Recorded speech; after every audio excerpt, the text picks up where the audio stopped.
ಪತ್ರಿಕಾಗೋಷ್ಠಿಯ ಮುಖ್ಯ ಉದ್ದೇಶ ಬರದ ಸಮಯದ ಮಧ್ಯದಲ್ಲಿ ಶಾಸಕರ ರಾಜೀನಾಮೆಯ ಕುರಿತು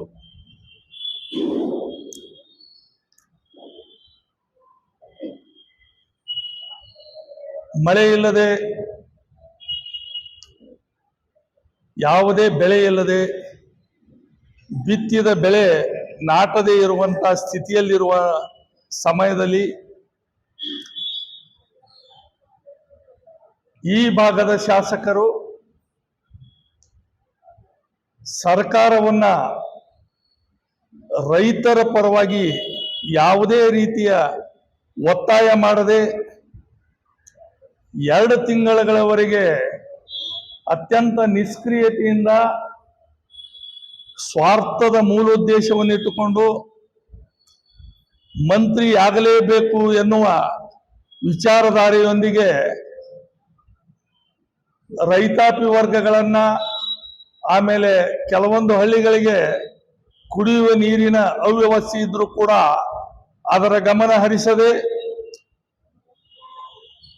ತಾವು ಮಂತ್ರಿಯಾಗುವುದರೊಂದಿಗೆ ಎಲ್ಲ ತಾಲೂಕಿನ ಆಫೀಸರ್ಸ್ಗಳನ್ನು ಕೂಡ ಬೆಂಗಳೂರಿಗೆ ಕರೆದುಕೊಂಡೋಗಿ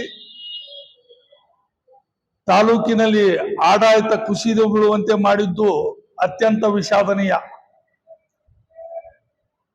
ಏಕೆಂದರೆ ರೈತರ ಕಷ್ಟದ ಸಮಯದಲ್ಲಿ ಸಾಧಾರಣ ಪಂಚಾಯಿತಿ ಸದಸ್ಯನಿದ್ದನು ಕೂಡ ಅವನ ಕಾರ್ಯವ್ಯಾಪ್ತಿಯನ್ನು ಅರಿತುಕೊಂಡು ಸ್ಪಂದಿಸುವುದು ಶಾಸಕನಾಗಿದ್ದವರು ಮಂತ್ರಿಯಾಗುವಂತ ಅವಶ್ಯಕತೆಗಿಂತಲೂ ತಮಗೆ ಮತದಾನ ಮಾಡಿದ ಮತದಾರರ ತಮ್ಮ ಕ್ಷೇತ್ರದ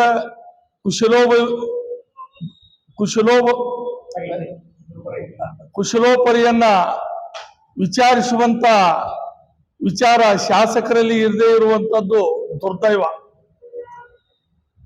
ರಾಜೀನಾಮೆಯನ್ನ ಈ ಕ್ಷೇತ್ರ ಜಿಲ್ಲೆಯನ್ನು ಮಾಡೇ ತೀರ್ತೀನಿ ಅನ್ನುವಂತ ವಿಷಯವನ್ನು ಮುಂದಿಟ್ಟುಕೊಂಡು ಬಹಳ ದಿನ ಜನರನ್ನ ಮರಳು ಮಾಡ್ತಾ ಜಿಲ್ಲೆ ಆಗದಿದ್ರೆ ನಾನು ರಾಜೀನಾಮೆ ಕೊಡ್ತೀನಿ ಅನ್ನುವ ವಿಚಾರವನ್ನು ಮೊದಲು ಹೇಳ್ತಾ ಇದ್ರು. ಆದರೆ ಈಗ ಸ್ವಾರ್ಥವನ್ನು ಮುಂದಿಟ್ಟುಕೊಂಡು ತಾವು ಮಂತ್ರಿ ಆಗದೇ ಇದ್ದದ್ದಕ್ಕಾಗಿ ಅದು ರಾಜೀನಾಮೆ ಕೊಟ್ಟದ್ದು ಅತ್ಯಂತ ದುರ್ದೈವಕರ.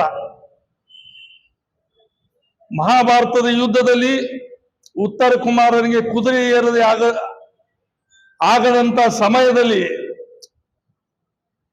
ಯುದ್ಧದಿಂದಲೇ ಓಡಿ ಹೋದ ಹಾಗೆ ಜನ ಕಷ್ಟದ ಸಮಯದಲ್ಲಿದ್ದಾಗ ಜನರ ಜೊತೆ ರಾಜಕೀಯ ದೊಂಬರಾಟ ಆಡಿ ಕೊಟ್ಟ ರಾಜೀನಾಮೆಯನ್ನು ಯಾವುದೇ ಕಾಲಕ್ಕೂ ತಗೊಳ್ಳುವುದಿಲ್ಲ ಎನ್ನುವ ಮಾತನ್ನು ಹೇಳ್ತಾ ಜನರನ್ನ ಮತ್ತಿಷ್ಟು ಗೊಂದಲಕ್ಕೀಡು ಮಾಡುವಂತ ಕೃತ್ಯ ಮಾಡುವುದು ಶಾಸಕರ ನಡವಳಿಕೆ ಅಲ್ಲ.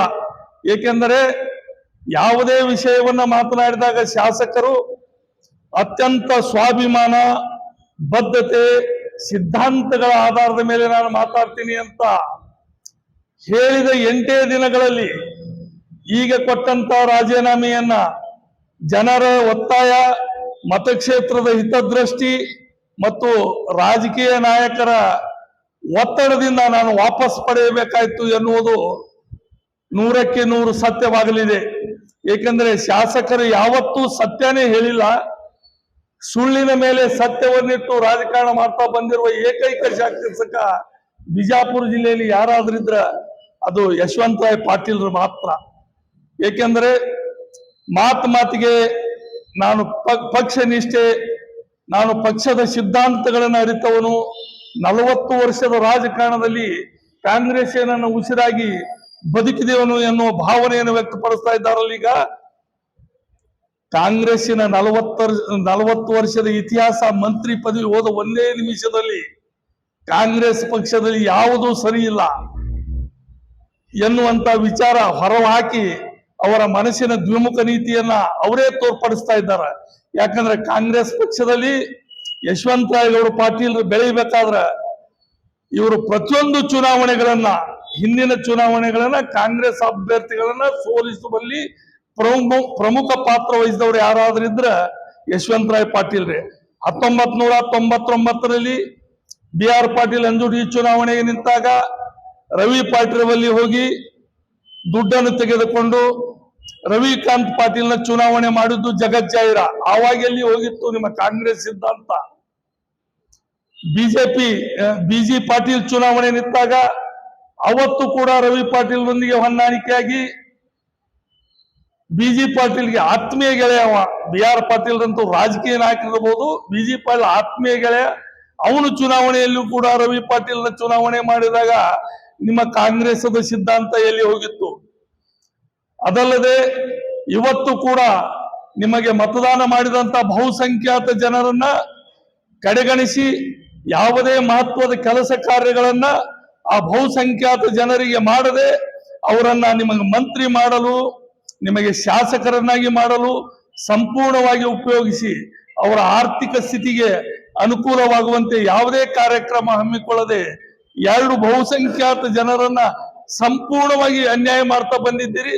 ಆದರೂ ಕೂಡ ಮುಕ್ತ ಜನ ನಿಮ್ಮನ್ನ ಕಾಂಗ್ರೆಸ್ಸಿನ ಆಧಾರದ ಮೇಲೆ ಬೆನ್ನತ್ತಾ ಇದೆ. ಇದಲ್ಲದೆ ಅತ್ಯಂತ ಅವಕಾಶವಾದಿಗಳು ನೀವು. ಏಕೆಂದರೆ ಕೆಲವೊಂದು ದಿನ ಶಿವಾನಂದ ಪಾಟೀಲ್ರಿಗೆ ಒಳ್ಳೆಯ ನಾಯಕ ಎನ್ನುವುದು, ಕೆಲವೊಂದು ದಿನ MB ಪಾಟೀಲ್ಗೆ ಒಳ್ಳೆಯ ನಾಯಕ ಎನ್ನುವುದು, ಆಮೇಲೆ ಚುನಾವಣೆ ಮಾಡೋಣ, ಚುನಾವಣೆಯನ್ನ ಜಾತಿಯ ಹೆಸರನ್ನಿಟ್ಟುಕೊಂಡು ನಮ್ಮ ಹೋದ ಚುನಾವಣೆಯಲ್ಲಿ ಕಾಂಗ್ರೆಸ್ ಬೆಂಬಲಿತ ಪಂಚಮಸಾಲಿ, ಕಾಂಗ್ರೆಸ್ ಬೆಂಬಲಿತ ಘಾಣಿಗ, ಮತದಾರರು ಘಾಣಿಗರಾಗಲಿ ಪಂಚಮಸಾಲಿ ಆಗಲಿ ಯಾರೇ ಆಗಲಿ ಯಾವುದೇ ಪಕ್ಷಕ್ಕೆ ಮತದಾನ ಮಾಡಲಿ, ಆದರೆ ಒಬ್ಬ ರಾಜಕಾರಣಿಯಾಗಿ ಒಬ್ಬ ಪ್ರಜಾಪ್ರಭುತ್ವವಾದಿಯಾಗಿ ಮತ್ತು ಪ್ರಜಾಪ್ರಭುತ್ವ ದಾರಿಯಲ್ಲಿ ನಡೆಯುವ ಜಾತಿಯನ್ನು ಮುಂದಿಟ್ಟು ಸಭೆಗಳನ್ನ ನಡೆಸಿ ರಾಜಕೀಯ ಮಾಡುವುದು ಬಹಳ ಖಂಡನೀಯ ವಿಷಯ. ಇನ್ನು ಬರುವ ದಿನಮಾನಗಳಲ್ಲಿ ಯಾವ ಶಿವಾನಂದ ಪಾಟೀಲ್ರಿಂದ ಮತದಾನ ತಗೊಂಡಿದ್ರೋ, ಯಾವ MB ಪಾಟೀಲ್ನ ಸಹಾಯ ಪಡೆದಿದ್ರು ಅವರನ್ನು ಕೂಡ ನೀವು ರಾಜಕೀಯದಲ್ಲಿ ನೀವು ಹಾಗೆ ತುಳಿತಾ ಬಂದಿದ್ದೀರಲ್ಲ, ಹಾಗೆ ಒಬ್ಬರಿಗೊಬ್ಬರು ತುಳಿಯುವುದು ಸಹಜ. ನಿಮ್ಮ ಜೀವನದ ರಾಜಕೀಯ ಕೊನೆಗಾಲ ಸಮೀಪ ಬಂದ ಹಾಗೆ ನೀವು ಇದನ್ನು ಮಾತಾಡ್ತಾ ಹೋಗುವುದು ಜನರನ್ನ ಹಾದಿ ತಪ್ಪಿಸಿ ಜನರು ಕೂಡ ನಾಯಕರ ವಿರುದ್ಧ ಮಾತಾಡುವಂತ ಮಾಡುವುದು ಇದು ಕೂಡ ಖಂಡನೀಯ.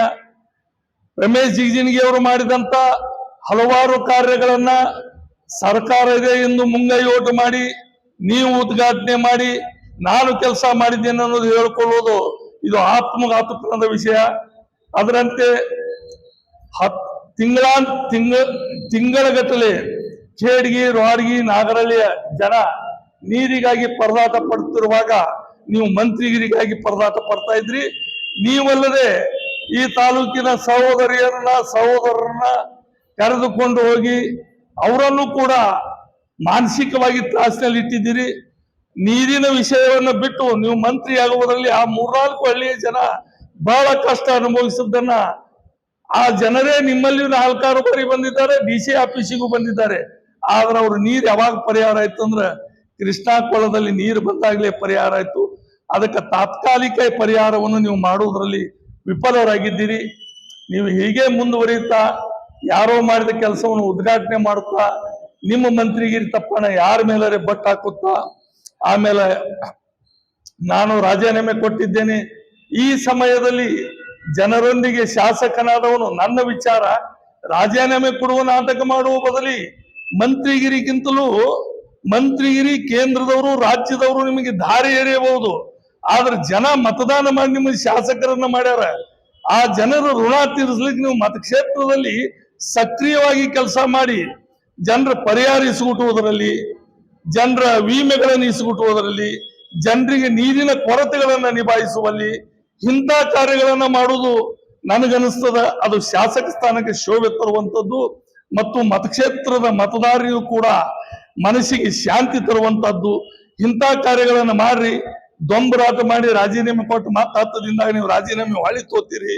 ಮತ್ತೆ ಈ ಪಕ್ಷನೂ ಸಾಕಾಗಿದೆ ಅನ್ನುವಂತ ಶಬ್ದ ಮಾತಾಡಿದ್ರಿ. ಎಷ್ಟು ಜಲ್ದಿ ಎಲ್ಲರ ಉಪಕಾರಗಳನ್ನು ಮರಿತೀರಿ, ಪಕ್ಷದ ಉಪಕಾರನೂ ಮರಿತೀರಿ, ನಿಮಗೆ ಉಪಕಾರ ಮಾಡಿದಂತ ನಾಯಕರ ಜಿಲ್ಲೆಯ ನಾಯಕರ ಉಪಕಾರನೂ ಮರಿತೀರಿ. ಎಲ್ಲರನ್ನೂ ಏಕವಚನ ಮಾತಾಡ್ತಾ ಒಬ್ಬ ಸುಸಂಸ್ಕೃತ ಶಾಸಕ ಎನ್ನಿಸಿಕೊಂಡಾಗ ಮಾತ್ರ ಈ ಕ್ಷೇತ್ರದ ಜನತೆಗೆ ಮರ್ಯಾದೆ ಬರ್ತದೆ. ನೀವು ಏಕವಚನ ಮಾತಾಡೋದು ಬಿಡ್ರಿ, ಜನರಿಗಾಗಿ ದುಡಿದು ಕಲೀರಿ. ನೀವು ಮತ್ತೆ 10 ದಿನದಾಗ ತೋತೀರಿ ರಾಜೀನಾಮೆ ವಾಪಸ್. ತಗೊಂಡ ಮೇಲಾದ್ರೂ ಕೂಡ ಬರಗಾಲಕ್ಕೆ ತತ್ತರಿಸಿರುವ ಜನರಿಗೆ ಸ್ಪಂದಿಸ್ತೀರಿ ಅಂತ ಹೇಳಿ ನಾನು 2 ಮಾತುಗಳನ್ನ ಹೇಳಿ, ಅದು ಅಲ್ಲದೆ ಇನ್ನೊಂದು, ಸಂವಿಧಾನದ ಕಾನೂನಿನನ್ವಯ ಯಾವುದೇ ವ್ಯಕ್ತಿ ರಾಜೀನಾಮೆ ಕೊಡಬೇಕಾದ್ರ ಕೈ ಬರಹದ ಮೂಲಕ ಕೊಡಬೇಕು. ಜನರಿಗೆ ತಪ್ಪು ದಾರಿ ಎಳೆಯುವಂತೆ, ತನ್ನಿಂದ ತಾನೇ ನೀವು ಕೊಟ್ಟಂತ ರಾಜೀನಾಮೆ ತಿರಸ್ಕೃತವಾಗುವಂತೆ ನೀವು ಟೈಪ್ ಮಾಡಿ ರಾಜೀನಾಮೆಯನ್ನು ಕೊಟ್ಟಿದ್ದೀರಿ. ಅಷ್ಟು ತಿಳಿಯದಂತ ರಾಜಕಾರಣಿಗಳು ನೀವೇನಲ್ಲ, ತಿಳಿದು ಕೂಡ ನನ್ನ ರಾಜೀನಾಮೆ ತಿರಸ್ಕೃತವಾಗಲಿ ಅಂತ ಕೊಟ್ಟಿರಿ. ಇದನ್ನ ಯಾಕೆ ಜನಕ್ಕೆ ತಪ್ಪು ಸಂದೇಶಗಳನ್ನು ಕಳಿಸ್ತೀರಿ? ಇಂಥ ಕೆಲಸಗಳನ್ನು ಬಿಡ್ರಿ. ಸಾಧ್ಯವಾದಷ್ಟು ನೇರವಾಗಿ, ನಿಷ್ಠೂರವಾಗಿ, ಸ್ಪಷ್ಟವಾಗಿ ಜನರ ಕೆಲಸ ಮಾಡುವುದನ್ನು ಕಲೀರಿ. ಇಲ್ಲಿ ಕಾರ್ಯಗಳು ಬಹಳ ಕುಳ್ತಾವ್ ನಿಮ್ಮ ಹೆಸರ ಮೇಲೆ ಇಂಡಿ ತಾಲೂಕಿನಾಗ. ಅವೆಲ್ಲ ಕಾರ್ಯಗಳನ್ನ ಮುಗಿಸ್ರಿ, ಜನರಿಗೆ ಒಳ್ಳೇದನ್ನ ಮಾಡ್ತೀರಿ ಅಂತ ಆಸೆ